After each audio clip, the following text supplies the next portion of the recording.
దావ వసంత గారు, ఇతర నాయకులందరికీ కూడా పాత్రికేయ మిత్రులు, జగిత్యాల జిల్లాలో ఉన్నటువంటి రోలవాగు ప్రాజెక్టుకు సంబంధించినటువంటి విషయంలో నిన్న కాంగ్రెస్ పార్టీ నాయకులు దానిపైన అనేక విషయాలు మాట్లాడడం జరిగింది. బీర్పూర్ మండలంలో ఉన్నటువంటి రోలవాగు ప్రాజెక్టుకు సంబంధించి ఆ రోజు ఉమ్మడి సారంగపూర్ మండలానికి అదేవిధంగా బీర్పూర్ మండలానికి సంబంధించి ధర్మపురిని కూడా కలుపుకొని ఈ రోలవాగు ప్రాజెక్టును ఆధునీకరించాలనే ఉద్దేశంతో ఆ రోజు ఉన్నటువంటి ముఖ్యమంత్రి శ్రీ కేసీఆర్ గారి నేతృత్వంలో మినిస్టర్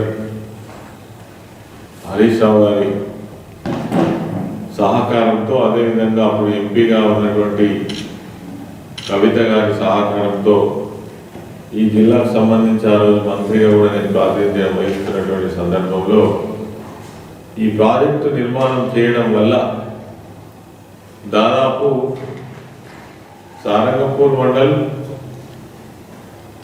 బీర్పూర్ మండల్ కొత్త మండలంతో పాటు ధర్మపురి మండలానికి సంబంధించి దాదాపు 17,000 ఎకరాలకు కొత్త ఆయకట్టు వస్తాయనేటువంటి ఉద్దేశంతో మరి ఆ ప్రతిపాదన చేయడం జరిగింది. దాన్ని పూర్తి ఆ ప్రాజెక్టు కూడా చేపట్టడం జరిగింది. మరి పనులు కూడా దాదాపుగా పూర్తి చేసేటువంటి ప్రయత్నంలో భాగంగానే కొన్ని అవరోధాలు రావడం వల్ల ఇంకా కూడా ప్రాజెక్టు పూర్తి కాలేదు. అందులో ప్రధానంగా ఈ రోలవాగు ప్రాజెక్ట్ ఏదైతే ఉందో ఫారెస్ట్ ఆధీనంలో ఉన్నటువంటి ఆ ప్రాంతంలో ఉండడం వల్ల ప్రాజెక్టు మరి పర్మిషన్ కూడా ఫారెస్ట్ క్లియరెన్స్ రావాల్సి ఉంది. దాంతోపాటు 2021లో పెద్ద ఎత్తున వరదలు రావడం వల్ల కట్టినటువంటి ఏదైతే బండ్ ఏదైతే ఉందో అది కూడా కొట్టుకపోవడం, గేట్లు పెట్టుకునేటువంటి అవకాశం లేకుండా పోవడం కూడా జరిగింది. మరి ఇది రోలవాగు ప్రాజెక్టుకు సంబంధించినటువంటి విషయం. కానీ మేము ఈ సందర్భంగా ఇప్పుడు ఉన్నటువంటి ప్రభుత్వాన్ని కానీ నాయకులను కానీ ప్రాతినిధ్యం వహిస్తున్నటువంటి మరి మంత్రులను కానీ ప్రశ్నించే విషయం ఏమిటంటే, గతంలో తెలంగాణ రాక పూర్వం కూడా ఈ రోలవాగు ప్రాజెక్టు ఉన్నది. అప్పుడు కూడా ఈ ప్రాంతం నుంచి మంత్రులుగా ఎమ్మెల్యేలుగా ప్రాతినిధ్యం వహించినటువంటి పెద్ద నాయకులందరూ కూడా అప్పుడు ఉన్నారు. కానీ ఈ రోలవాగు ప్రాజెక్టును కనుక అభివృద్ధి చేసినట్టయితే దాదాపు గోదావరి ఒడ్డున ఉన్నటువంటి సారంగపూర్ కావచ్చు, ఇప్పుడు ఉన్నటువంటి బీర్పూర్, ధర్మపురి ప్రాంతాలు సస్యశ్యామలమైతే అనేటువంటి ఆలోచన కానీ దాని మీద ఒక ప్రణాళిక కానీ ఏనాడు కూడా చేసినటువంటి సందర్భం లేదు. తెలంగాణ రాష్ట్రం వచ్చినాకనే మాకు ధర్మపురిలో కూడా దాదాపుగా మరి 11-12,000 ఎకరాలకు నీళ్ళు వస్తాయనేటువంటి ఉద్దేశంతో మరి ఈ ప్రాంతాన్ని కూడా కలుపుకొని ఈ యొక్క రోలవాగు ప్రాజెక్టును ఆధునీకరించాలనేటువంటి ఒక మంచి సంకల్పంతో ఈ కార్యక్రమాన్ని తీసుకోవడం జరిగింది. అదేవిధంగా మరి దానికి ఆ రోజు ప్రభుత్వం పూర్తిగా సహకరించి 60 కోట్ల రూపాయలతోటి ఆ రోలవాగు ప్రాజెక్టును మరి చేపట్టడం జరిగింది. 60 కోట్లతో సాధ్యం అవ్వట్లేదు, ఎందుకంటే ప్రాజెక్టు వ్యయం పెరిగిపోయింది, ల్యాండ్ ఎక్వేషన్ చాలా పెద్ద మొత్తంలో వచ్చింది. అదేవిధంగా మరి అక్కడ ఉన్నటువంటి జిఎస్టీ కానీ తర్వాత ఇతర ఇవన్నీ కూడా అవరోధాలు రావడం వల్ల ఆ ప్రాజెక్టు వ్యయం కూడా పెద్ద సంఖ్యలో పెరగడం వల్ల ప్రాజెక్టు వ్యయం పెరిగింది. పెరగడం అనేటువంటిది ఎప్పుడైనా కానీ అసాధ్యమే, ఎందుకంటే ప్రాజెక్టు వ్యయం ఎప్పుడైనా వాటి ధరలు పెరుగుతున్నప్పుడు ప్రాజెక్టు వేయడం అనేది జరుగుతుంది. దాంట్లో మరి ఈరోజు నిన్న మాట్లాడినటువంటి జీవన్ రెడ్డి గారు కావచ్చు, లక్ష్మణ్ కుమార్ గారు కావచ్చు, దీంట్లో అవినీతి జరిగింది అనేటువంటి మాటలు మాట్లాడుతూ ఉన్నారు. అవినీతి జరిగితే మేము ఇప్పటికైనా మిమ్మల్ని డిమాండ్ చేస్తున్నాం, దీని మీద మంచిగా విచారణ జరిపియండి. ఉన్నటువంటి ఈ లిఫ్ట్ ఇరిగేషన్ సంబంధం లేకుండా ఉన్న వేలాది మంది రైతులు వాళ్ళు పంపు మోటార్ పెట్టుకొని పైప్స్ వేసుకొని ఆ మీద గడ్డ మీద ఉన్నటువంటి ఆయకట్టు పాలించి అనేక సంవత్సరాల నుంచి పాలించుకుంటున్నటువంటి ఆనవాయితీ ఉన్నది. వాళ్ళకు కూడా ఇలా నీళ్లు లేవు.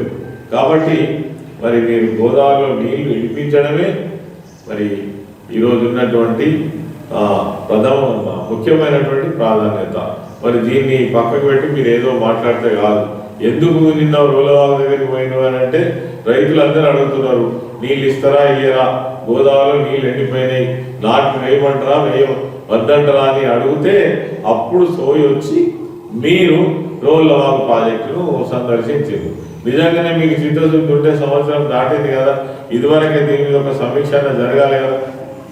కనీసం దీన్ని అభివృద్ధి అసలు ఎంతవరకు జరిగింది, ఎంతవరకు ఇంకా రిమైనింగ్ వరకు జరగాల్సింది, దీని మీద ఒక్క రివ్యూ అన్న జరిగిందా? ఒక్క రివ్యూ కూడా జరగలేదు.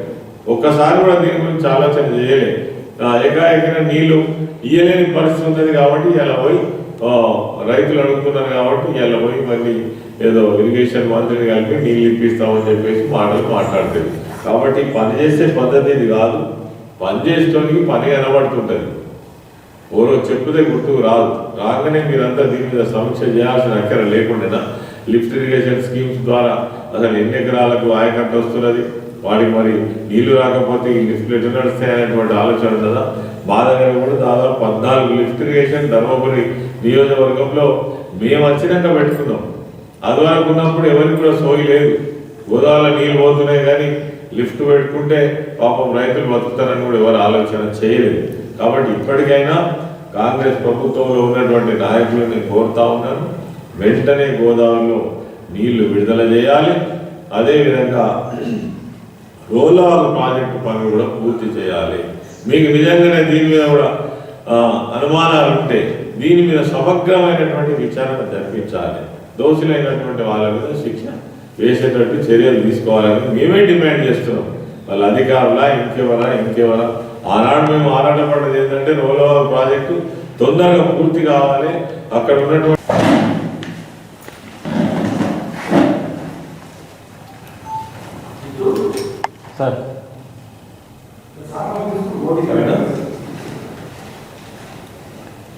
మీడియా మిత్రులందరికీ నమస్కారం. ఈరోజు నాతో పాటు మీడియా సమావేశంలో పాల్గొన్నటువంటి